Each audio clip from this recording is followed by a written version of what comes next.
Tidak menyangka roda hub bulldozer yang patah masih bisa diperbaiki. Pakistan memang benar-benar negara yang memperbaiki segala sesuatu dengan mesin bubut. Seperti situasi roda hub yang patah di depan kita ini, mengelas langsung dari bagian bawah sama sekali tidak memenuhi syarat. Dalam kondisi di mana harus menahan torsi besar dari bulldozer, tukang berpikir untuk menggunakan pipa baja yang lebih tebal untuk menyambung, sehingga masalah tekanan di bagian dalam bisa teratasi.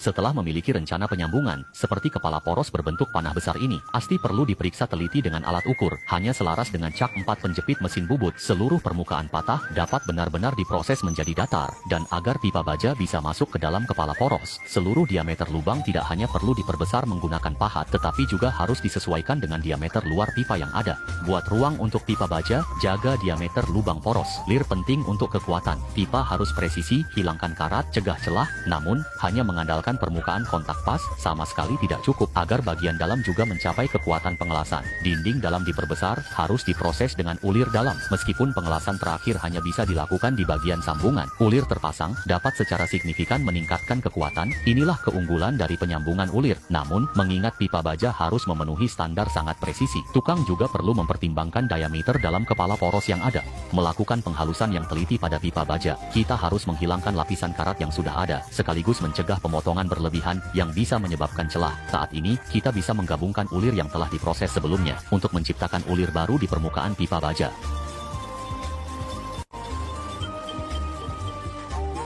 Namun setelah memiliki ulir dengan lebar yang sama, untuk mencegah adanya kesalahan antara keduanya, sang master harus memeriksa kelayakan penyambungan pipa baja, hanya jika pipa baja dan kepala poros dapat terkunci seluruhnya. Ini membuktikan bahwa sambungan pipa baja tersebut memenuhi syarat. Selanjutnya, pipa baja yang sudah dipesan harus ditarik kembali, untuk memastikan ujung roda gigi yang putus dapat disambung dengan benang.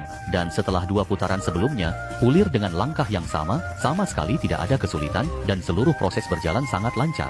Ini adalah kemampuan memori unik dari seorang tukang las tingkat 8, tetapi karena pipa baja masih perlu disambungkan dengan ulir di ujung gear, sang master harus mengunci penjepit mesin bubut di bagian belakang gear, sehingga memudahkan pengukuran dengan alat pengukur. Karena semakin besar diameter luar, semakin mudah terjadi kesalahan. Pemrosesan di ujung gear sama dengan di ujung pipa. Selama data diameter dalam tidak ada kesalahan, nyambungan 3 bagian ini dapat mengembalikan roda ini.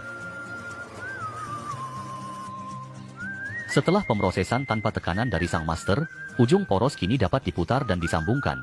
Meskipun seluruh perbaikan kali ini bergantung pada ulir, ini adalah satu-satunya cara yang mempertimbangkan kekuatan dan panjang asli. Selanjutnya, dilakukan penyesuaian berulang kali menggunakan kunci pipa, sampai panjang kepala poros dapat dikembalikan ke pengaturan pabrik dengan celah yang tetap untuk mengimbangi ketebalan pemotongan. Maka ketiga bagian dapat dilas dan diamankan menggunakan batang las. Teknik pengelasan ini dapat mencegah ulir menjadi kendur dan juga membuat pipa baja yang terpasang menjadi satu kesatuan. Namun, pengelasan yang menonjol dapat mempengaruhi permukaan penggunaan poros, sehingga perlu dilakukan pemotongan untuk mengembalikan langkah asli pabrik guna meningkatkan estetika keseluruhan roda, sehingga sambungan tidak terlihat sama sekali bekas perbaikan. Jadi, roda bulldozer dengan poros bendera yang patah ini bisa langsung dipasang dan digunakan kembali.